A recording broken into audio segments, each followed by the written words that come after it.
Depuis le 1er juillet 2022, l'augmentation des salaires est effective pour tout travailleur de la fonction publique. Mais au niveau du port autonome de Dakar, la mesure semble ne pas être appliquée.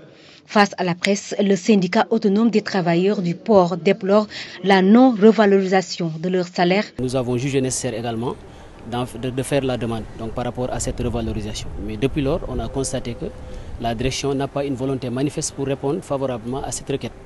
Et tout ce qu'elle a fait, c'est de nous renvoyer tout simplement dans la révision de la convention collective qui est en cours actuellement et qui date de 2004. Alors que nous n'avons pas constaté, en tout cas il n'est mentionné nulle part dans cette convention, là on parle d'augmentation généralisée des salaires. Nous, ce que nous voulons concrètement, c'est qu'on ait une augmentation, parce qu'on avait fait des propositions concrètes par rapport à ces augmentations. On avait proposé des montants et un pourcentage. On veut que ça soit appliqué conformément à l'instar des travailleurs de la fonction publique.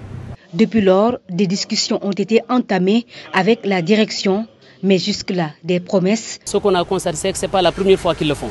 C'est juste des calmants, entre guillemets, qu'ils nous donnent. Parce que ça se répète. Et nous, on sait que même si nous allons à cette rencontre-là, il y aura quelque chose de grand, il n'y aura pas grand-chose en tout cas qui va découler de cette rencontre-là. Le SADPAD prévoit de dérouler d'autres plans d'action si une issue heureuse n'est pas trouvée. On va faire ce qu'on appelle une conférence de presse dans les prochains jours.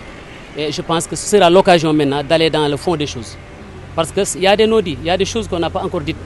Parce que si vous voyez, comme je l'ai dit, tous ces bâtiments qui gravitent autour du port, il y a certains où sont logés des porteurs actuellement. Les travailleurs du port qui sont même dans ces bâtiments en location.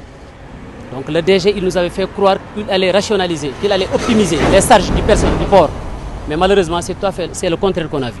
Très remonté contre la direction du port autonome de Dakar, ces travailleurs ne comptent pas lâcher du lest. Ils demandent à être rétablis dans leurs droits comme tous les fonctionnaires dans les plus brefs délais.